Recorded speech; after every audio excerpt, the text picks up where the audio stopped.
Di pinggiran kota Yogyakarta, tepatnya di sebuah gang kecil yang hanya cukup dilewati satu motor, berdiri sebuah rumah kayu sederhana. Catnya sudah pudar, papan dindingnya mulai rapuh, dan atapnya ditambal dengan genteng tak sama warna. Di rumah itulah seorang ulama sepuh, Kiai Abdul Karim, menghabiskan hari-harinya bersama sang istri.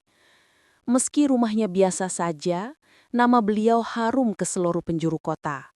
Orang-orang mengenalnya bukan karena kemewahan atau harta, melainkan karena akhlak dan ketulusan yang sulit ditemukan pada zaman ini. Ketika orang lain sibuk mengejar dunia, Kiai Karim tetap setia pada kesederhanaan, seolah dunia tak punya daya menggoyahkan hatinya.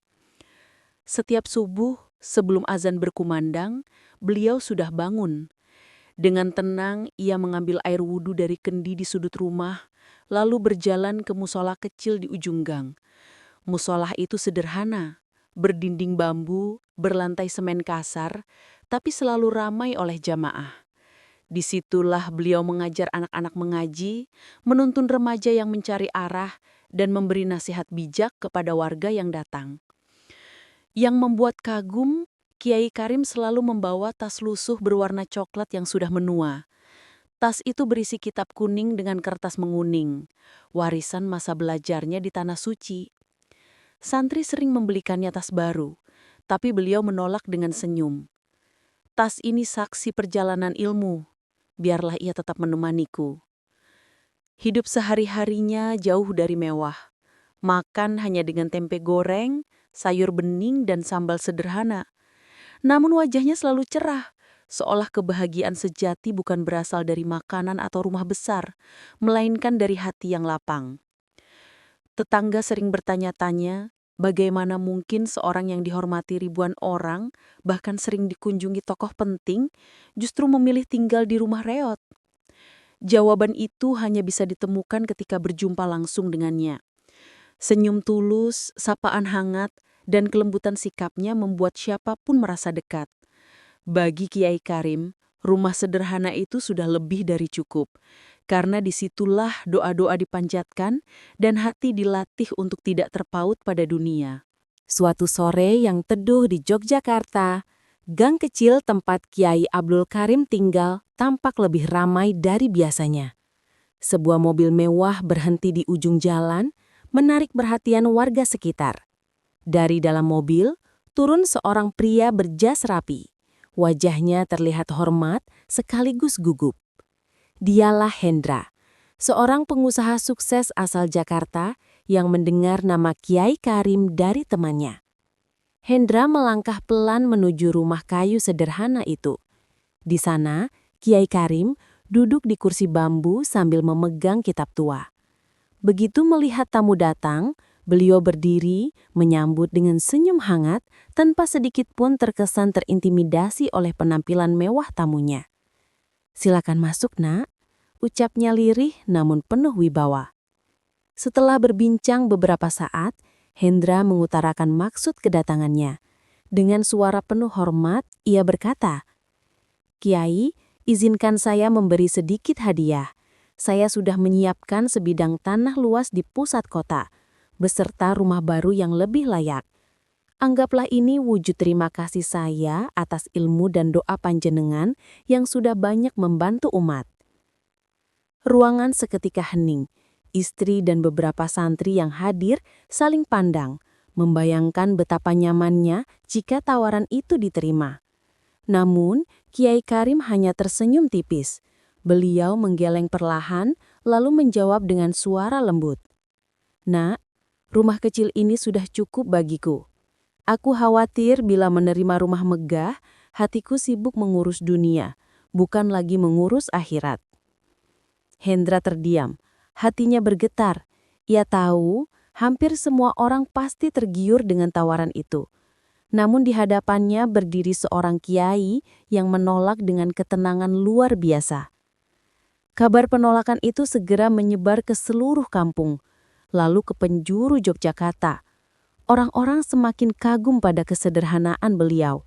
Banyak yang berbisik, kalau ulama lain mungkin sudah pindah ke rumah mewah, Tapi Kiai Karim tetap setia pada rumah kayu riatnya. Inilah bukti keikhlasan sejati. Malam itu, setelah tamunya pergi, Kiai Karim duduk kembali di teras rumahnya. Ia menatap langit Yogyakarta yang bertabur bintang sambil berbisik lirih. Ya Allah, jauhkanlah hatiku dari cinta dunia dan dekatkanlah aku dengan cintamu. Doa itu lirih, namun getarannya seolah menggema di hati orang-orang yang mengenalnya. Dari rumah sederhana di gang sempit itu, lahirlah teladan yang kelak akan semakin menguatkan nama Kiai Abdul Karim di mata ribuan umat. Malam Jumat di Yogyakarta selalu membawa suasana berbeda. Udara sejuk menyelimuti gang kecil tempat Kiai Abdul Karim tinggal. Namun jalanan menuju musala kecil di ujung gang itu justru dipadati manusia. Dari berbagai penjuru kota, bahkan ada yang datang dari luar daerah. Ribuan orang rela berdesakan hanya untuk mendengar pengajian beliau. Musala bambu yang biasanya hanya menampung puluhan jamaah, malam itu tak lagi cukup. Sebagian orang duduk di tikar yang digelar di jalan. Sebagian lain berdiri bersandar pada tembok rumah warga. Anak-anak, remaja, orang tua, hingga mahasiswa yang baru merantau, semua larut dalam kerinduan ingin mendengar suara sang kiai. Ketika Kiai Abdul Karim memasuki musala, suasana langsung hening. Dengan pakaian putih sederhana dan sorban kusam di bahunya, beliau duduk di depan tanpa mimbar mewah, hanya beralaskan tikar pandan. Suaranya lembut namun tegas, menyusup ke hati setiap pendengar. Beliau tidak mengutip kata-kata rumit, tidak pula menyampaikan teori panjang, melainkan nasihat yang dekat dengan kehidupan sehari-hari. Anak-anakku, ujarnya malam itu, hidup ini singkat. Kalau kita habiskan hanya untuk mengejar dunia, kita akan kehilangan akhirat. Tapi kalau kita isi dengan kebaikan, maka dunia pun akan datang mengikuti. Kalimat sederhana itu membuat seorang pemuda yang duduk di belakang meneteskan air mata. Selama ini ia jauh dari masjid, sibuk dengan kehidupan malam kota. Namun malam itu, hatinya luluh. Di sudut lain, seorang pedagang pasar menunduk dalam-dalam, menyesali kecurangan kecil yang sering ia lakukan. Kata-kata Kiai Karim menyentuhnya lebih dalam daripada nasihat siapapun sebelumnya. Usai pengajian, ribuan orang berdiri ingin menyalami beliau. Namun Kiai Karim menolak didahulukan. Ia berjalan pelan menembus kerumunan, bahkan menepuk bahu seorang pemuda sambil berkata, "Aku sama seperti kalian, tak perlu diberi jalan khusus." Pemandangan itu justru semakin membuat orang terharu. Di tengah lautan manusia yang menaruh hormat, beliau tetap merendahkan hati, seolah-olah dirinya hanyalah orang biasa. Namun justru karena itulah, wibawanya kian memancar. Malam itu, banyak orang pulang dengan hati yang berubah. Ada yang berjanji memperbaiki ibadahnya. Ada yang ingin berdamai dengan keluarganya. Ada pula yang bertekad berhenti dari kebiasaan buruk. Semua berawal dari kata-kata sederhana seorang kiai yang hidup dalam kesederhanaan namun dihormati ribuan orang. Musim hujan tiba di Yogyakarta. Hujan deras mengguyur kota berhari-hari tanpa henti. Malam itu, ketika sebagian besar warga terlelap, rumah kayu sederhana milik Kiai Abdul Karim mulai bocor di banyak titik. Air hujan merembes deras dari atap, menetes ke lantai, bahkan sebagian membasahi kitab-kitab kuning yang tersusun di rak bambu. Santri yang sedang bermalam di rumah beliau panik. Mereka bergegas mengambil ember, baskom dan kain untuk menahan air. "Kiai, biar saya telepon tukang agar besok rumah ini segera diperbaiki," ucap salah satu santri dengan wajah cemas. Namun Kiai Karim hanya tersenyum sambil mengeringkan halaman kitabnya yang basah. "Nak, jangan khawatir. Rumah ini sudah menua. Wajar bila bocor. Yang penting kita rawat bersama, bukan ditinggalkan. Jangan sampai kita lebih mencintai dinding daripada ilmu yang tersimpan di dalamnya. Ucapan itu membuat para santri terdiam. Mereka melihat betapa tenangnya sang kiai menghadapi musibah. Tidak ada keluh kesah, tidak ada marah. Hanya ketabahan yang membuat semua orang di sekitarnya ikut kuat. Keesokan harinya, kabar tentang rumah Kiai Karim yang bocor menyebar ke warga sekitar. Tanpa dikomando, puluhan orang datang membawa genteng bekas, papan kayu dan paku seadanya. Ada yang naik ke atap, ada yang mengecat dinding, ada pula yang membantu memasak makanan sederhana untuk para pekerja. Suasana gang kecil itu berubah menjadi kerja bakti penuh haru. Beberapa warga bahkan rela patungan membeli genteng baru. Kalau bukan karena kiai, mungkin kita sudah lama saling diam, ujar seorang bapak. Beliaulah yang mengajarkan kita arti persaudaraan. Jadi sekarang waktunya kita balas dengan kebersamaan. Melihat itu semua, Kiai Karim menitikkan air mata.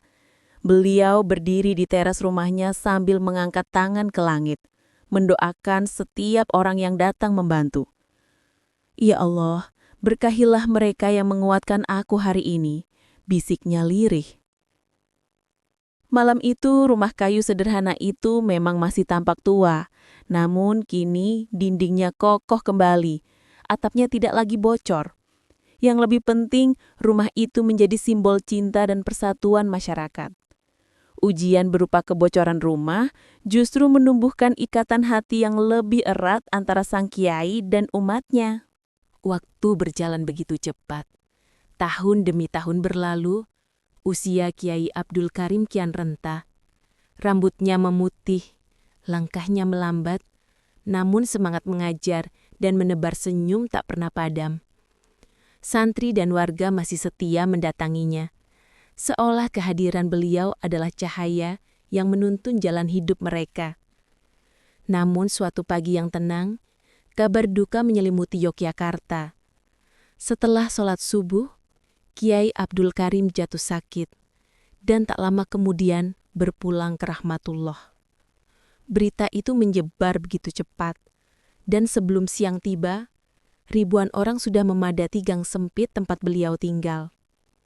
Jalanan penuh sesak, pedagang pasar menutup lapaknya, mahasiswa datang berombongan.